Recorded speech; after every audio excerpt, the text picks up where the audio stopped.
Devarim, also called Deuteronomy, chapter 1.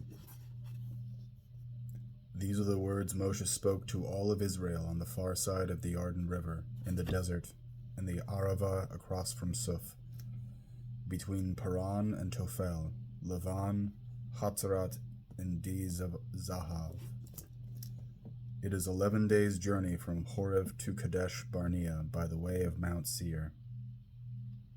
On the first day of the 11th month of the 40th year, Moshe spoke to the people of Israel, reviewing everything Adonai had ordered him to tell them. This was after he had defeated Sihon, the king of the Amori, who lived in Heshbon, and Og, king of Bashan, who lived in Ashtaroth at Edrei. There, beyond the Jordan, in the land of Moab, Moshe took it upon himself to expound this Torah and said, Adonai spoke to us in Horeb. He said, You have lived long enough by this mountain. Turn, get moving, and go to the hill country of the Amori, and all the places near there in the Arava, the hill country, the Shephelah, and the Negev, and by the seashore, the land of the Canaani, and the Levanon, as far as the great river, the Euphrates River. I have set the land before you. Go in and take possession of the land Adonai swore to give to your ancestors, Abraham, Yitzchak, and Yaakov, and their descendants after them. At that time I told you, You are too heavy a burden for me to carry alone. Adonai your God has multiplied your numbers, so that there are as many of you today as there are stars in the sky. May Adonai, the God of your ancestors, increase you yet 1,000-fold and bless you, as he has promised you. But you are burdensome, bothersome, and quarrelsome. How can I bear it by myself alone? Pick for yourselves from each of your tribes men who are wise, understanding, and knowledgeable, and I will make them heads over you. You answered me, What you have said would be a good thing for us to do. So I took the heads of your tribes, men wise and knowledgeable, and made them heads over you, leaders in charge of thousands, of hundreds, of fifties, and of tens, and officers, tribe by tribe. At that time I commissioned your judges. Hear the cases that arise between your brothers, and judge fairly between a man and his brother, and the foreigner who is with him. You are not to show favoritism when judging, but give equal attention to the small and to the great. No matter how a person presents himself, don't be afraid of him, because the decision is God's. The case that is too hard for you, bring to me, and I will hear it. I also gave you orders at that time concerning all the things you were to do.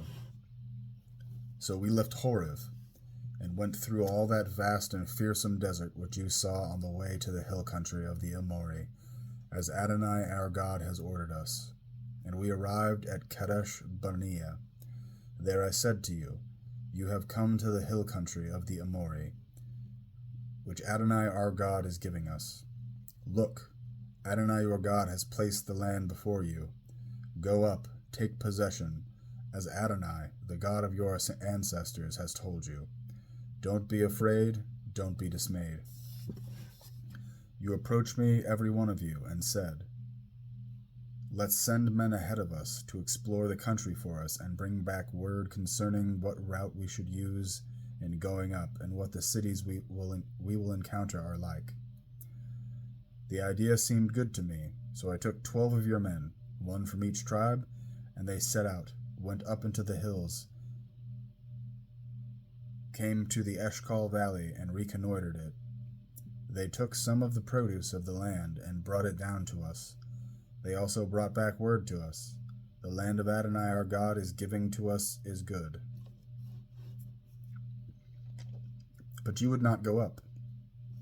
Instead, you rebelled against the order of Adonai your God, and in your tents you complained. It's because Adonai hated us that he has brought us out of the land of Egypt, only to hand us over to the Amori to destroy us. What sort of place is it that we're heading for? Our brothers made our courage fail when they said, the people are bigger and taller than we are. The cities are great and fortified up to the sky, and finally, we have seen Anakim there. I answered you, don't be fearful, don't be afraid of them. Adonai your God, who is going ahead of you, will fight on your behalf, just as he accomplished all those things for you in Egypt before your eyes, and likewise in the desert, where you saw how Adonai your God carried you like a man carries his child. Along the entire way you traveled until you arrived at this place. Yet in this matter you don't trust Adonai your God, even though he went ahead of you, seeking out places for you to pitch your tents and showing you which way to go, by fire at night and by cloud during the day. Adonai heard what you were saying, became angry and swore, not a single one of these people, this whole evil generation, will see the good land I swore to give to your ancestors. Except Caleb, the son of Jephunneh, he will see it. I will give him and his descendants the land he walked on, because he has fully followed Adonai. Also because of you, Adonai was angry with me and said, you too will not go in there. Yehoshua the son of Nun, your assistant, he will go in there. So encourage him, because he will enable Israel to take possession of it.